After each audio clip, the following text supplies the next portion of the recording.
श्रीकृष्ण गण्डकी मावि असेर्दी पाल्पाबाट।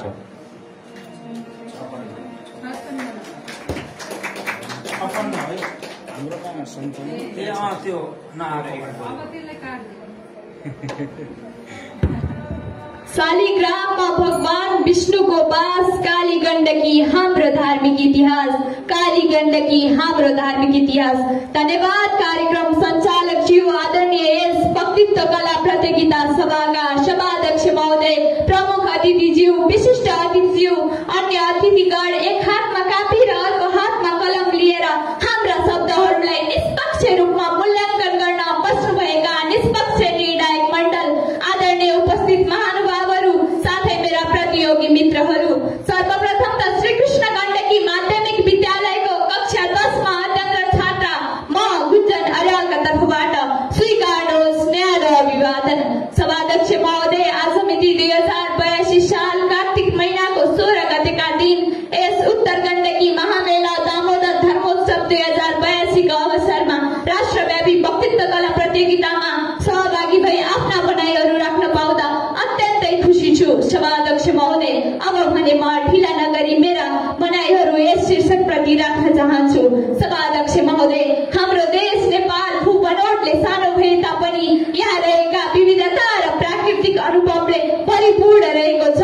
हाम्रो देश नेपाल प्रकृतिको अनुभव भूमि, वीर योद्धाहरूको कर्मभूमि, ऋषिमुनिहरूको तपभूमि हो, शान्तिका अग्रदूत भगवान गौतम बुद्धको जन्मभूमि हो, जहाँ कोशी, कर्णाली, गण्डकी, त्रिशुली लगायतका गण्डकीहरू जस्ता देव नदीहरू अविरल बगिरहेका छन्। त्यस्तै स्याङ्जा, मालुङ्गा र असेर्दी पाल्पाको बीचमा विश्वकै सर्वाधिक उत्तर भएर बगेकी छन् हाम्री उत्तरवाहिनी काली गण्डकी नदी हो। उत्तरतर्फ भएर बग्ने नदीलाई उत्तरवाहिनी काली गण्डकी नदी भनिन्छ। सभाध्यक्ष महोदय, यही काली गण्डकी नदी रामजी घाटबाट अगाडि बढ्ने क्रममा मालुङ्गाको सेरोफेरोमा आइपुग्दा उत्तरतर्फ भएर बगेको देख्न सकिन्छ। हामी यसैलाई उत्तरवाहिनी काली गण्डकी नदी भन्दछौँ। सभाध्यक्ष महोदय, शास्त्रमा उल्लेख गरे अनुसार उत्तरतर्फ बग्ने नदीहरूलाई सर्वतीर्थ भनिएको छ र हाम्री उत्तरवाहिनी काली गण्डकी नदी पनि उत्तर भएर नै बगेकी छन्। यो हाम्रो लागि बडा गौरवको विषय हो। सभाध्यक्ष महोदय, काली गण्डकी नदी हिमालय क्षेत्र पवित्र पर्वत मुक्तिनाथको दामोदर कुण्डबाट उत्पन्न भई कागबेनी, गलेश्वर, रुद्रबेनी, रुरु क्षेत्र, रान्दी, हुगीघाट, गेलाडीघाट र देवघाट, त्रिवेणी लगायतका अनेकौं देवस्थल हुँदै बग्ने गरेकी छन् र संसारमा जति पनि नदीहरू छन् ती मध्ये उच्च महिमा भनेको काली गण्डकी नदीको नै हुन्छ। हाम्री काली गण्डकी नदी महान छिन्। हाम्री काली गण्डकी नदी महापुण्यकी खानी हुन्, जसमा जुन गण्डकीले शालिग्रामलाई गर्भमा लिएर हिँडेकी छन्। सभाध्यक्ष महोदय, नदीहरूमा गण्डकी नदी श्रेष्ठ हुनुहुन्छ। गण्डकी नदीमा पनि उत्तर गण्डकी सर्वश्रेष्ठ हुनुहुन्छ। सभाध्यक्ष महोदय, उत्तर गण्डकीमा स्नान गर्दा अन्य गण्डकीमा स्नान गर्दा भन्दा उत्तर गण्डकीमा स्नान गर्दा करोडौं गुणा ज्यादा फल प्राप्त हुन्छ। यही पवित्र भूमिको गरिमालाई उजागर गरी विश्वभर मानव कल्याण गर्नु वर्तमान समयको मुख्य आवश्यकता हो।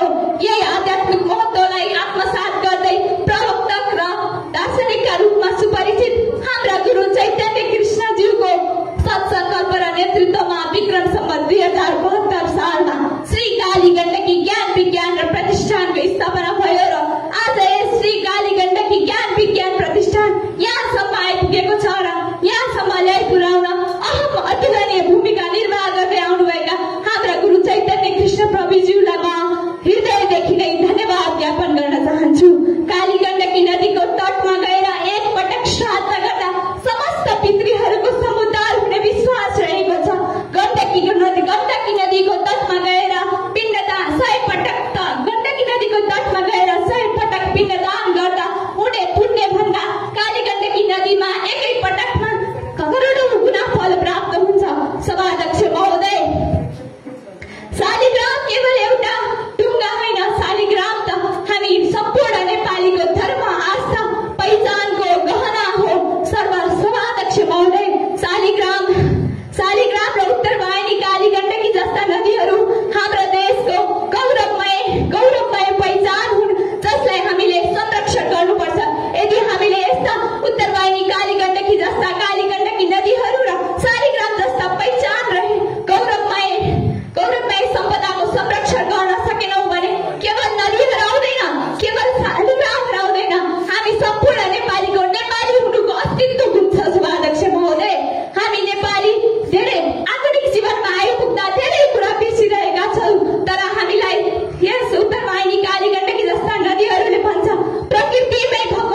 धेरै धेरै धन्यवाद छ बहिनी गुन्जन अर्याललाई। उनी श्रीकृष्ण गण्डकीमा दशरथी पाल्पाबाट अबको हाम्रो यो वक्तृत्व कला प्रतियोगिताका सहभागी कार्यक्रमहरू सकिएको छ। अब अन्य कुराहरू निर्णायक मण्डलहरूले गर्ने कामहरू बाँकी नै छ। त्यति बेलाका लागि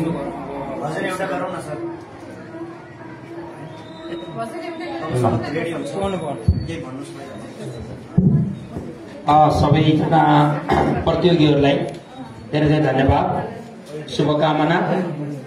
अब हामीले जस्तो देख्यौँ त्यस्तो त्यहाँ हालेका छौँ। अब जोड्छौँ तिनजनाको र हामीले जे छ त्यही जोडेर आएको नम्बरलाई हामी अबको आधा घण्टा पछि हामी रिजल्ट गर्छौँ। त्यति बेलासम्म तपाईँहरू सबैजना सरहरूदेखि लिएर सबैजना पारी गइदिनु होला। हाम्रो रिजल्ट पारी हुन्छ। पारी नै हामीले फर्स्ट सेकेन्ड थर्ड यहीँ भित्रको पर्नुभयो भने हामीले त्यही प्रस्तुत गराउँछौँ, पुरस्कार दिन्छौँ। यदि यहाँ भित्रको पर्नु भएन भने पनि हामी पुरस्कार सम्बन्धित ठाउँमा विद्यार्थीलाई सम्पर्क गरेर पुरस्कार हस्तान्तरण भनौँ न पुर्याउने काम गर्छौँ। अब हामी एकैछिन हामी निर्णायकहरूलाई काम गर्न दिनु होला।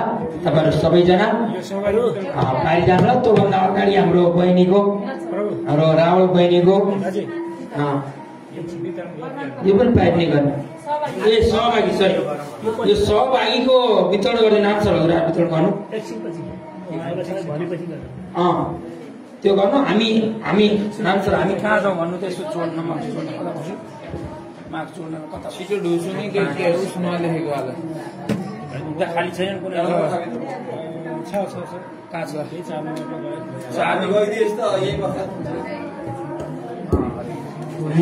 अब यो वितरण गरौँ वितरण गरौँ हजुरले वितरण गरेर गीत गाए